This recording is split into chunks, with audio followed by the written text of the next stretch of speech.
Welcome to another episode of Always Be Connecting. I'm Lindsay Houston from Storytellers Australia. Much of this series, we have been looking at how work relationships are much like life relationships, and how central to these are things like being a good person, listening, and appreciating each other. But there are some differences between life relationships and work relationships that should be distinct. So we have invited a HR expert to talk to us today, and that is Trudy MacDonald from Talent Code HR. Hello, Trudy. Thank you for having me today, Lindsay. So tell us a little bit about your backstory, sort of how you got into HR and what sort of superpowers you hold to do that role well. Yeah, thanks for asking. So my educational background is in organisational psychology, and I actually got into that space after finishing high school, heading to Thailand for a year as an exchange student and being placed in a tiny village that didn't speak English. In the library at the school, there were only 2 English books, and one of them was a psychology textbook. So I read that front to back, and as a result thought, you know what, this is something I'm actually really interested in. So with that background and going on to study organisational psychology, it put me into a space very quickly where I was able to work with startup businesses. I'm very fortunate my work has taken me all over the world, and I've had exposure to incredible leaders and incredible organisations that have really fueled my passion for building high-performance organisations, building high-performance teams, and supporting leaders on that journey. So there are very different parts of having relationships at home and having relationships in work. What's important at work? What's important at work? So there's, I think, particularly right now, coming into this post-COVID era, and it actually sounds interesting even talking about COVID anymore because it seems so long ago. However, COVID was the impetus for some fairly significant change in the workplace. And specifically, the change I've noticed is that leaders now need to adopt a much more humanistic approach to leadership. And what that means is leaders need to manage the whole person, including what's going on with them personally and what's going on in their personal life. So the intersection between who we are at home and personally, and our goals and our aspirations and our stresses, and how that relates to the workplace has become so much more intimate than what it was previously. How important are the structures and the organisation that you put in at work? Relationship building is right at the core of what it means to be an effective organisation, to be a high-performance team, and ultimately for individuals to feel valued and appreciated in the workplace. So where many leaders have identified that they need to really start to help organisations on that journey and help individuals on that journey is putting a whole lot more structure and rigour around what relationship building looks like. In this current age, many organisations are still in a hybrid environment where some people are working remotely, some are in the office, and that in itself has created even more need for structure. So when I talk about structure, it's everything from role clarity at the highest level. What does my role look like? What does responsibility look like for me in my role? How does that cascade up to the team level? How does that cascade to the organisational level, right through to how do we hold each other accountable, how do we give each other feedback, and at the most simple level, when are we meeting and what are those meetings about? So organisations run in a structured environment, and we absolutely need structure if we want people to be successful. Because structure could be daunting to people when they first hear about performance reviews and things like this. Yes. But then at the same time, there's a psychology of it working well for them in the long run. Yeah, absolutely. And I think it's really interesting when you start to think about the psychology of structure and how people respond to that, because you're absolutely right. As soon as individuals hear that now you're going to be held accountable and we're going to put some structure around performance conversations, a lot of people will actually run the other way pretty quickly. There's a lot of individual differences when we talk about how people respond to structure. So for some individuals, their natural style is to be structured and planned and organised. And for the listeners, you'll know who you are if that's your style, because in your personal life as well as at work, you thrive in a structured environment. And in fact, chaos or lack of structure can be quite stressful for you. Yeah. However, it's worth recognising that not everybody thinks that way. So there's other individuals who actually thrive in a more spontaneous, ad hoc environment and really feel quite restricted by structure. So when we think about the psychology of structure, there's pros and cons. And I think the takeaway here is we need a balance, and we also need to be able to adapt to individual differences. However, at an organisational level, structure provides two key things for people. Yeah. The first is it provides clarity and it provides certainty. And if we can't give everybody clarity around what success looks like in their role and what they need to do to get there, I can guarantee you, with all good intentions, they'll show up to work wanting to do a good job, but we're not all going to be aligned. So you've got people rowing in different directions, and that won't build a high-performance environment. The second thing that structure provides people is motivation. So as human beings, we love to achieve goals. And if you think about goals that you've achieved in your personal life or in your work life, structure enables us to understand what those goals are, what the roadmap is to get to those goals, and then off the back of that, it actually becomes a really powerful tool for leaders, because then they can recognise the achievement, they can recognise the journey towards that achievement, and subsequently motivate their people. So I love the word certainty, because that is such a key part of people's needs. If you think about the Maslow hierarchy of needs, that the certainty plays into the safety and absolutely knowing that they have a role now and in the future. Yeah. So there's the certainty of having a role like now and in the future. Is there a downside to certainty? Yeah, there is. So as mentioned, there's individual differences. However, if we fall into the trap of being too structured and giving people too much clarity, the downside of that is people may feel as though they don't have the autonomy to do things in the way that they want to do. So there's risk of micromanagement, and that's particularly demotivating for people. So what I recommend is we create guardrails so that people are aligned, they know what the goals are, but we don't want to be so structured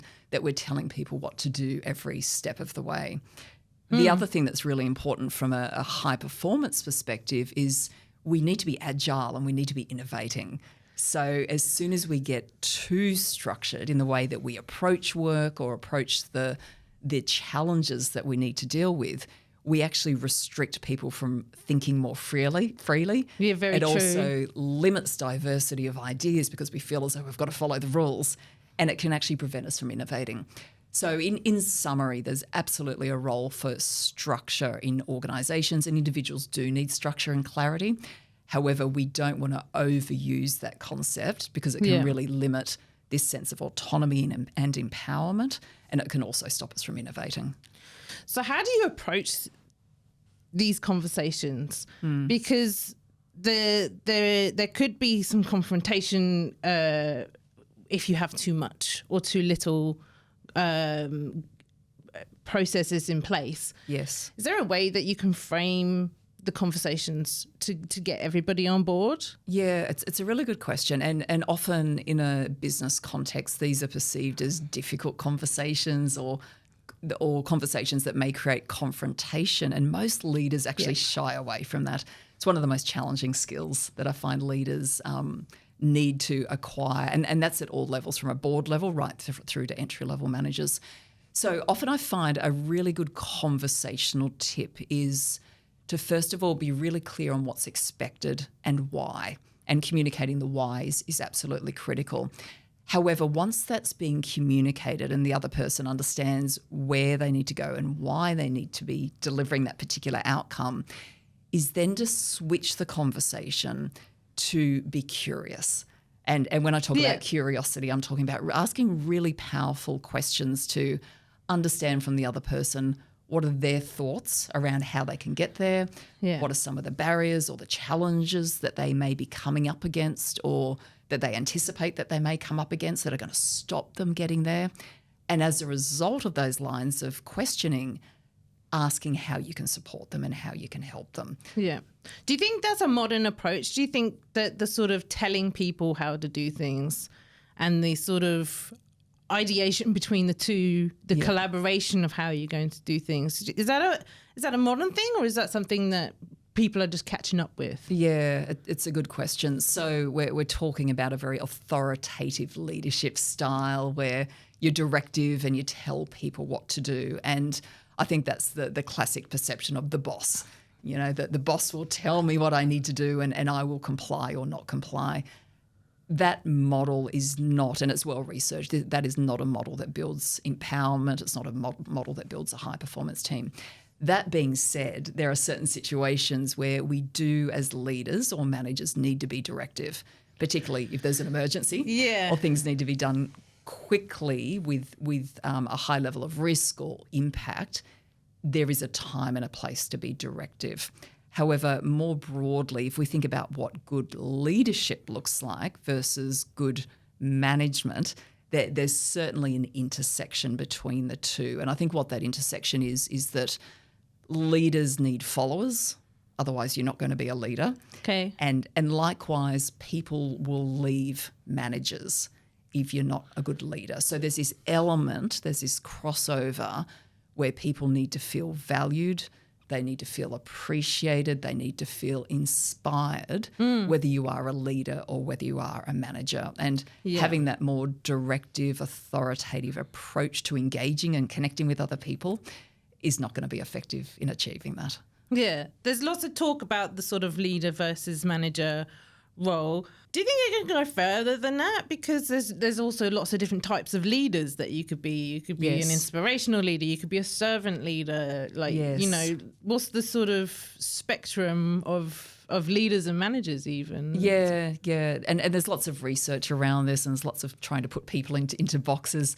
At the end of the well, it's funny as well because in terms of sexuality, you know, 20 years ago you were gay, straight or bi, nothing in between, and now there's a whole rainbow like in between. Absolutely. So maybe we'll get the same with the leadership and management. And where I see a lot of organisations have moved to is being less prescriptive around the type of leader that you need to be. Rather, what they're doing is encouraging individuals to be their authentic self. So there's a whole school of thinking around the importance of playing to your strengths, and we all have strengths in different ways. However, many organisations are starting to be more definitive around leadership principles.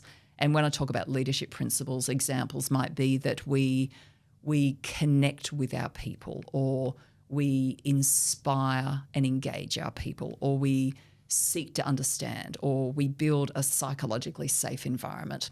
And all of those principles can be met with everybody in a leadership role coming to the table, bringing their own unique style to that approach. It's really the outcome that organisations are looking for, i.e. have we inspired? Do people feel valued?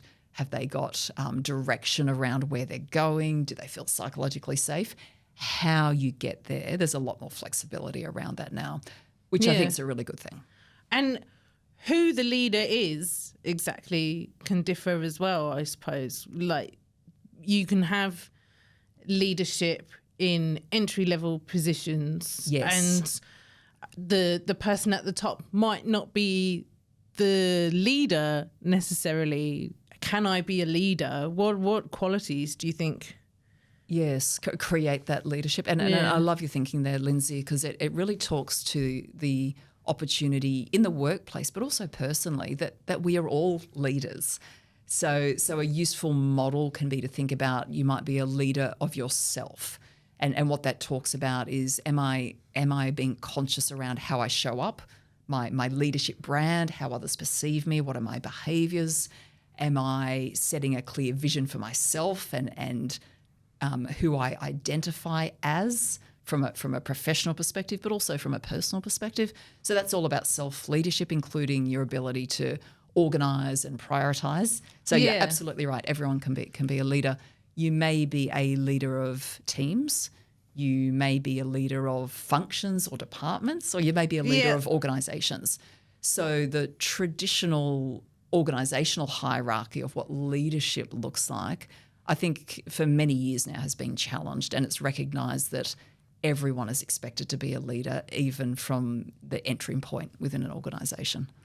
Just in terms of relationships as well within the business. Yes. So I really love that you could be a leader of operations. Yes. You can be the leader of the spreadsheet. You can be, whatever your superpower is almost. Yeah, that's right. But then also there's social leaders and leaders, within any organisation. Absolutely. And you asked what are the attributes of those leaders. I think if you think about leadership in the traditional context, it's somebody who inspires.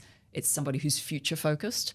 It's somebody who's driving change, who's bringing others on the journey. However, got a clear direction. Clear direction. That's right. And that can apply if you're doing quite a narrow task or have a narrow responsibility. What's your vision for the future of that responsibility? How are you going to improve it? How are you going to drive change to make sure that it continues to evolve? And that absolutely is the definition of leadership.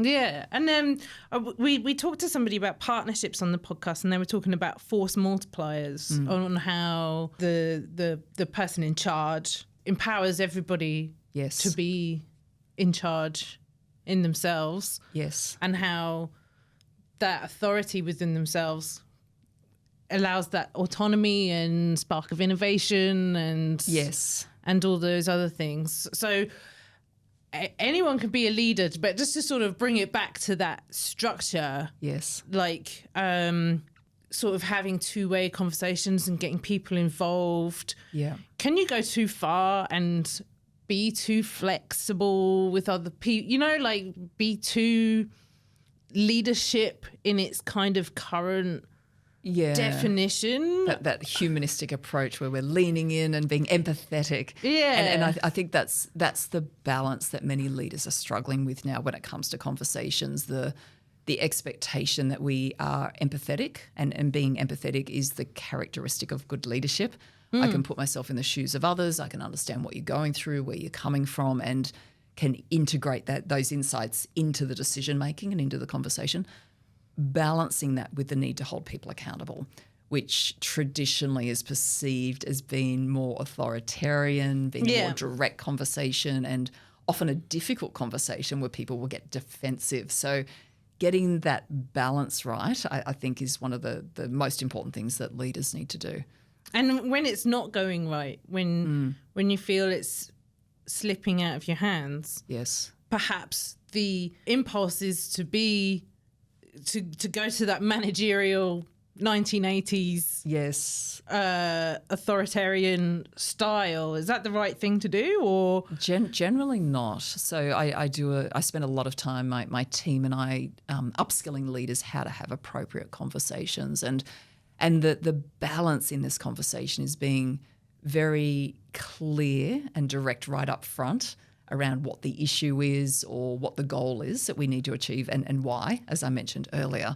But then the empathy, and this is really talking now to emotional intelligence, is how do we seek to understand where the other person's coming from and the broader context. And the way I like to think about this is there's always at least three sides to every story. Yeah. So if we're talking about the context of a performance issue, and you may be having a conversation as a leader with someone in your team who's not performing or needs to elevate their performance, you've got your story, what you're observing. However, what we don't have is their story. Yes. And it's useful to think about even a third story, which would be an individual, an independent, looking in from the outside and starting to understand what's going on. So something that will change the nature of those difficult conversations is seeking to understand the other person's perspective, where they're coming from, what the challenges are, without judgment in the first instance. I like to use the analogy that it's a little bit like being a GP. So if a patient comes to a GP, they've got a symptom. Yeah. And what a good GP will do is ask a whole lot of questions to diagnose the root cause of the symptoms. It's the same in leadership. So one of the most powerful skills we can have, or the superpower we need to obtain, is that of questioning and listening. Yeah. And then with all the information, we can start to take the conversation forward. So listening, clarity. Yes. Emotional intelligence. Yes. What other things do you think are sort of really important in being able to add structure and expectations. Yeah, so we're now talking about the characteristics of leadership. So you're absolutely right. The ability to provide direction and clarity. So this is where we're going. The ability to be empathetic. So understanding where the individual's coming from, but not using that as an excuse for not holding them accountable. Yeah. The ability to drive change is really important. And with that comes the need to define the destination. Where are we going? To make sure the individual understands what's in it for me. So there's a great acronym, WIFM, W-I-F-M, what's in it for me? So we need to be able to have that conversation and make sure the other person understands that. And then I think the fourth thing for leaders is being resilient. It's tough being in a leadership role and looking at the current data around the level of burnout, particularly in the Australian market. Many leaders are experiencing burnout, and that's coming back to the need to be resilient in the face of change, but also the heightened demand to be engaging with people at a much deeper level than ever before. A lot of people won't know what they don't know, hey? Yeah. I know from doing one of your courses that there are a whole heap of tools and resources out there to learn these things, to learn how to have emotional intelligence, to have clarity. There's structure out there for these seemingly unstructured ideas and concepts, being emotionally intelligent, there's a course for that, Absolutely. So what courses are you running at the moment and how do they help people in different ways? Yeah, so my team and I are constantly running leadership development courses, and that's everything from emerging leaders right through to established leaders at a board level. And the needs are a little different based on where people are at in their leadership journey, but often a really powerful starting point for any of these courses is one on emotional intelligence. And what that means very practically is, do I understand myself and how I'm perceived by others? So when I'm engaging with my team, what do they see? How do they perceive me? And how aligned or misaligned is that to my leadership brand? And as part of that, it's about unpacking what your strengths are, or your superpowers, as you've been calling them, but also what are some of the blind spots? And specifically, if we overuse any of our strengths, often they can have a negative impact when we engage with others. So that's the starting point. But then we move to the next level, which is, can you actually read the room? Can you understand how others are feeling and responding in the moment? So that's empathy. That's another word for that. Yeah. And then the final step is, can you adapt your style to the individual? What I find with a lot of leaders who haven't been trained in emotional intelligence is they understand what motivates them and how they like to be engaged with, and they simply just duplicate that for everybody else that they engage with. But it doesn't work.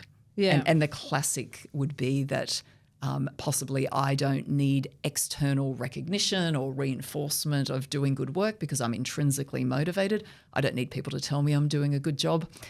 As a result, the risk is I never recognise others in my team because I don't feel that they need it. Whereas others may actually even leave an organisation because they don't feel valued or appreciated. Are there still personality tests? Absolutely. Which ones have stood the test of time? Yeah. There's, you know what, there are hundreds of personality tests, and I certainly don't want to recommend any specific ones. However, I think there's two things. It's asking yourself, what's the purpose of using them? So often they're used as part of a pre-employment process. So you may use them to lift up the bonnet on a shortlisted candidate to understand what their drivers are and how they're likely to respond to change or to conflict or to adversity, how organised they are. So they're the kinds of things that you can unpack. And then there's other assessments, and I will name one of them because it's very well known, which is DISC. And it will look at different communication styles, which is a little different to personality. Yeah. So that would be looking at whether you're more structured and introverted and planful, for example, or more extroverted and big picture and love to collaborate. I find tools such as DISC can be really powerful to bring teams together and to build that emotional intelligence and start to understand what drives me, what drives you, how we're different, but then how we can adapt to get the most out of each other when we're communicating. So going back to your roots of the love of psychology. Yes. Is that where it all comes from? Yeah, it's fascinating. So my passion is building high-performance organisations and high-performance teams. And certainly in my personal life, I've done a lot of team sports. So I'm a competitive rower. Yeah. And that's the ultimate team sport. And the principles apply in the workplace as well as in sporting endeavours or any hobbies that you're doing where you want to accomplish and where you want to achieve. But the psychology behind high performance absolutely fascinates me. And that's a combination of being clear on the goal. A lot of it is about behaviours. So how do we engage? Because to be at a high performance level, whether that be in the workplace or in a sporting environment, we need constant feedback loops. And what that means is we need to be able to engage with each other and have constructive or productive conflict with the intention of helping all of us get better, not perceiving it as being destructive or criticism and subsequently getting defensive. So at the end of the day, the psychology of performance is so ingrained in behaviours and how we connect and how we communicate and engage with each other. And that's what's fascinating to me because I see the results when organisations get that right. And it's not something that you can do impulsively or overnight. Clarity especially is big thinking. Yes. You need to do a bit of homework to get it right. Yes, and you need to slow down. You need to slow down to speed up. Yeah, so often we just jump into things with lots of enthusiasm, but without the structure and the frameworks, often it's misused or misguided effort. You're absolutely right. Understanding the frameworks around role clarity, around goals, around KPIs, around building high-performance habits, which is just as important. If individuals can get their head around those things, it makes it so much easier. Where can people find out about the work that you do and the courses that you run? Yeah, so there's a few different places. So the name of the organisation that I founded and run is Talent Code HR. So our website is a really great place, and that's just talentcodehr.com.au. Or you can look up my LinkedIn profile as well, so Trudy MacDonald. Yeah, and I really do recommend I've done a few of your courses. Role clarity especially was really insightful and able to put in processes and frameworks into, rather than here's your job description. Yes. There it is. Yeah, that's right. Here's all the tasks I'll tell you you've got to again do tomorrow. Like there's a real process, ongoing as well. Yes, that's right. It's elevating your thinking to what are the outcomes that I need to deliver, not what are the tasks that I need to do. And if you can get those kinds of systems embedded, both in your personal life but also in a workplace, it can be really powerful. Because I think it's interesting to note as sort of a final point as well that it's not just for the manager obviously the manager has got tasks that they need to do, or the leader of the organisation, but everybody can take something away from this. Absolutely, and it comes back to our earlier point around self-leadership. So whether you've got personal goals or whether you've got goals or aspirations in the workplace, how do I structure my thinking? How do I allocate my time and prioritise my time appropriately so I'm working on the highest value activities that are going to enable me to continue progressing towards my goals. And possibly critically, what do I need to learn to support all of those ideas as well? What do I need to learn, and also what do I need to stop doing, which is often an important part of the conversation. Yes, very, very true. Thank you so much for talking with me, Trudy. That Absolute was pleasure. Really informative. And I hope you have a great week. Wonderful. Thanks so much, Lindsay. Thanks so much for listening, and we'll see you next week.